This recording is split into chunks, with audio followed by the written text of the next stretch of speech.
Irene Gorrón Mateos, La última caída. 29 de octubre de 1929. Sonó el despertador en la casa de los Marx, las 6:30 de la mañana.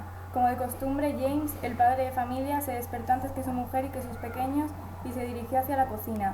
Desayunó, se preparó y se marchó a trabajar recorriendo su enorme pasillo y observando todas las fotos de las paredes donde aparecían su pequeña Sally en la función del colegio o su pequeño John jugando al fútbol. Les dio un beso a cada uno y salió por la puerta.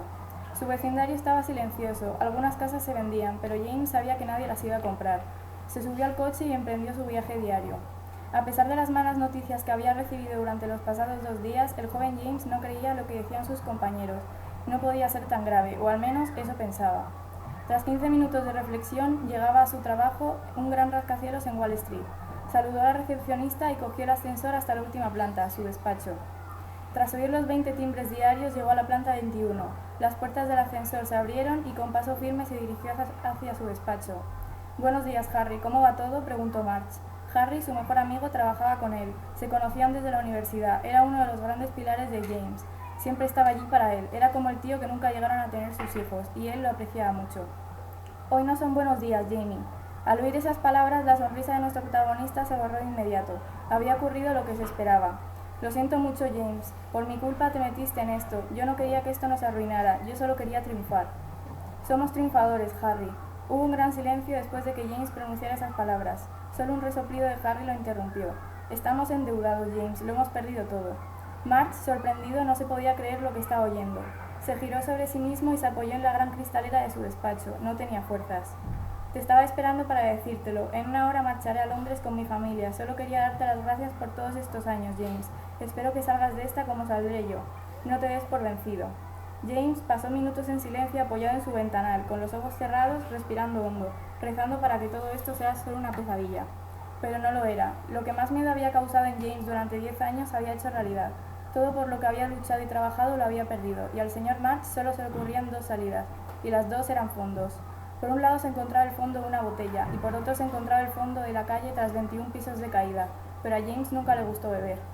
Al abrir los ojos pudo recordar un paisaje familiar para él, una pequeña casa la cual apenas estaba rodeada por algo de vegetación. El tejado se estaba hundiendo y 2 niños jugaban por los alrededores. Eran él y su hermano pequeño, Holden. James vivió los primeros 10 años con su familia en condiciones catastróficas, pero él siempre fue un chico activo y fuerte. A diferencia de su hermano, James pidió con todas sus ganas ir a la escuela y poder estudiar.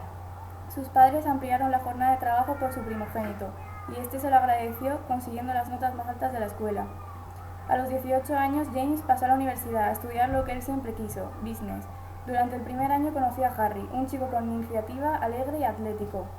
Su compañero jugaba al fútbol y presentó a James a la que hoy es su mujer, Hazel. Tras sacarse un título, James sufrió una pérdida muy importante y que lo atormentaría por el resto de sus días. James perdió a Holden, su hermano, en un atropello y desde aquel día James olvidó toda la relación con su familia para comenzar una nueva con Hazel, Harry y lo más importante para él, los negocios. Años después, James, gracias a Harry, consiguió una fortuna invirtiendo en acciones de a centavo. Tuvo 2 hijos, Sally y John, 2 niños inteligentes y con ganas de aprender como su padre. La vida de los March era perfecta, viajes, todos los lujos que querían, una casa grande, un buen colegio para sus pequeños, hasta que la luz se convirtió en tinieblas. Sonó el despertador, James se despertó y miró el calendario, 26 de octubre de 1929. Tras su rutina diaria marchó hacia el trabajo. Tras la caída de la bolsa del 24, su oficina no era lo mismo. Faltaban personas, faltaba trabajo, faltaban beneficios. 3 días después, el 29, todo ya se había terminado, pero James era incapaz de verlo. Todos esos viajes, todos esos lujos, esas barbacoas los domingos por la tarde con sus compañeros de trabajo, todo se había acabado. Tras despedirse de su gran amigo Harry, James, que continuaba apoyado en su gran ventanal, seguía convencido en que solo había 2 salidas: el fondo de una botella o cruzar ese ventanal. Sujetó con firmeza el manillar de este, lo giró, tiró de él y se subió al fino y pequeño borde de la ventana. Un gran viento despeinó su tupé engominado, él solo respiró hondo y pronunció: «Ojalá me gustase la bebida».